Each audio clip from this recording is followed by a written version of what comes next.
Excited. And before we get going, guys, I just want to tell everybody thank you for watching the videos. We're just getting started here on the First and Long College Football Podcast, and um, we're looking to serve our viewers the best that we can. So please leave us a comment, like, subscribe, all that good stuff. We're going to be here multiple days a week and putting out lots of content throughout the college football season. And as of right now, we're about 40 days away. So time is a ticking, and it will be here before you know it. And SEC Media Days is definitely the start of the season for most people and coaches and players and fans alike.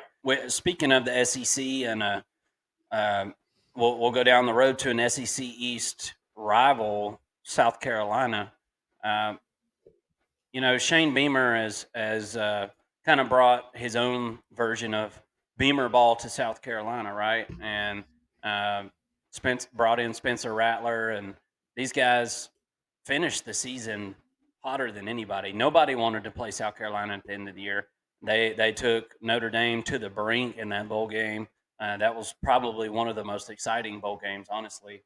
Uh, and but specifically to beat Tennessee and Clemson at the end of the year last year. I mean, that was one of the best endings to any South Carolina season. Usually, South Carolina's like the opposite. Like they kind of fizzle at the end, and for depth purposes and everything, there's no reason they shouldn't have done that last year. That is good head coaching, I think. As goofy as Shane Beamer is, and I do think he's a goofball. Um, I maybe he's the right guy for South Carolina. What do you think about him on media day? Um, there really wasn't a whole lot. I expected a little bit more from Shane as a personality, as a character.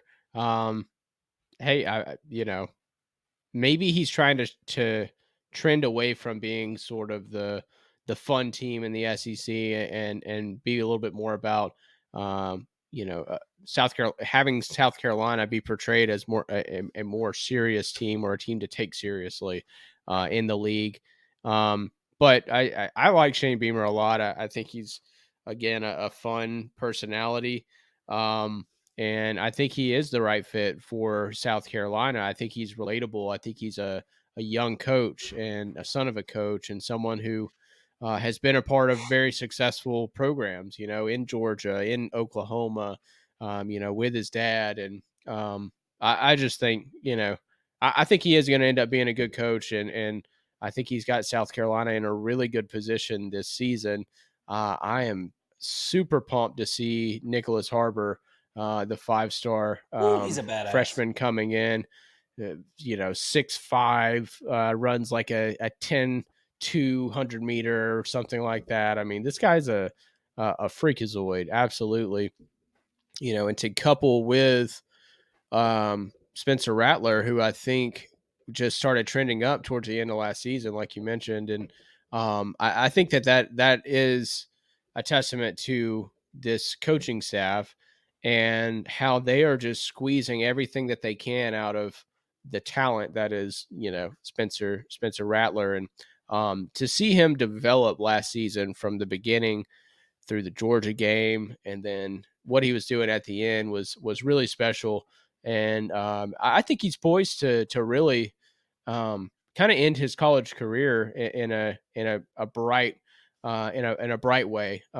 If South Carolina goes 7-5 this season, I don't think it's going to be Spencer Rattler's fault. I don't think that he's bearing that burden. I think that there are other weaknesses in their lineup that you know I don't think that Rattler's kind of the answer in a way, but I don't think that he's going to be the one that costs them their season or anything like that. A lot returning on the defense.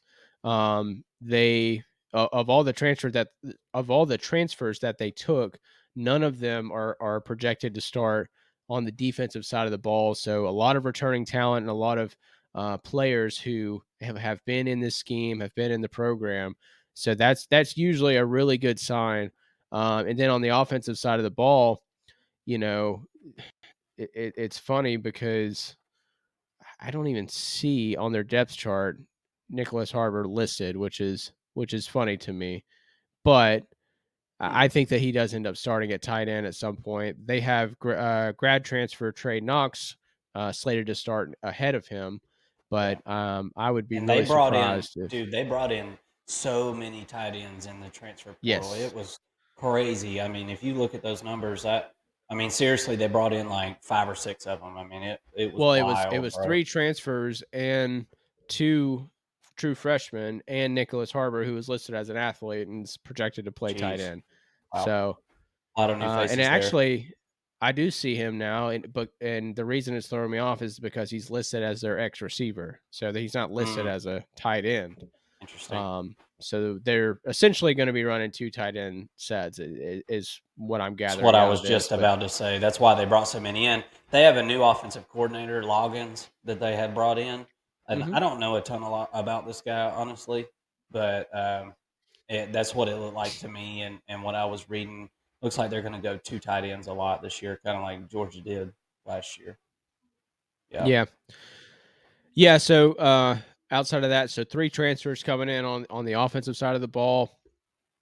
They had a really good class recruiting class coming in as well, and I just think that USC, if you want to call them that, or USC Junior, however you see fit. um, but I think that they're trending in the right direction and kind of creating the snowball effect. Yeah. um, and I guess I would have been very skeptical of the Shane Beamer hire for South Carolina when it first happened. Right, I didn't know if anybody could do well at South Carolina at that time, and I think that he has exceeded expectations and has really been a joy to have in college football as a head coach and in the SEC.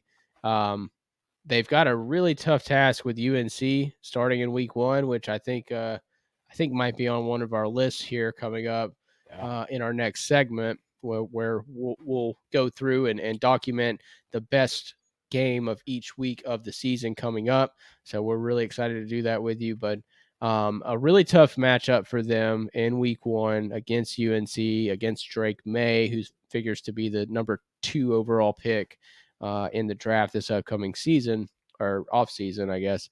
Um, Yeah. and of course, an SEC schedule outside of that. They draw Mississippi State from the West, and they also draw Texas A&M from the West. Yeah. And then they end their year So, with Clemson. and yeah, like they do every year. So, Yep. um, again, 7-5. If they end up 7-5, that's not to say that they're a bad team. This is a really tough schedule. Of course, they've got Georgia like they do every year. They've got Tennessee like they do every year. Um, I don't see Kentucky is going to be a really tough matchup for them late in the season. Um, I could easily see 5 losses with this team, and it's not a knock against South Carolina. Yeah. Well, like you said, look, they're really good at making more with less, and I think last year they had a lot less. I mean, over the last couple of years, you've seen guys coming in and playing quarterback that have absolutely no business playing quarterback at the Division 1 level at any college, much less at a SEC school. Um, and I got just a few notes here, and I just disclaimer here: I've got the same exact projected record as you do at 7-5. That's exactly what I projected with this team, and we talked about Loggins coming in at OC and how he brought in a lot of tight ends. They're going to try to run the football and be a little more effective doing that. Last year, they had Bell, who ended up transferring to Florida State. He was a tight end and ended up playing running back. And then they had Marshawn Lloyd at running back, who went to USC. So at running back, you really got 2 guys that you really got to have step up: Mario Anderson and Darion Joyner, who was a quarterback. So they move guys around a lot from position to position, I've noticed, and the offensive line's not going to be any different. Um, Unfortunately, Jalen Nichols got hurt in that spring game, hurt his knee, and it's not looking good. If he comes back this year, it'll be at the end of the year. And 3 out of 5 starters were already gone. Okay, so that makes it 4 out of 5. And they brought in two offensive tackles, Sidney Fugar and Nick Gargolio. Um, so these guys are, I mean, honestly, they're question marks at best, and they're going to be looking to shuffle a lot of things around on that offensive line, and it doesn't give me a great feeling. Josh Van is gone. Juice Wells is back. Eddie Lewis, this is a guy to watch out for right here. Okay, Eddie Lewis comes in from Memphis, and he will start, and he will be very good. Um, Xavier Liggett is also back. I think the wide receiver room actually looks pretty good. I think that's probably a strength for this team. Um, you know, as far as depth and level one starters go. Um, I think you're pretty good at quarterback too. You got a lot of experience there. Obviously, with Spencer Rattler, I'm not quite sure if he goes down, what to expect there. But and we talked about tight end, all the guys they brought in. This was an area here that concerned me: defensive line and linebacker. So you lose Jordan Birch, and anybody from the South knows who Jordan Birch is. That played for South Carolina, and he leaves for Oregon. So will be fun to watch at Oregon, but that hurts South Carolina fans' feelings because this is a guy that was going to contribute a lot and be a really good player for them. Um, they lost Gilbert Edmond to FSU. A couple guys off this roster went to FSU, and they picked up Jaron Willis from Ole Miss.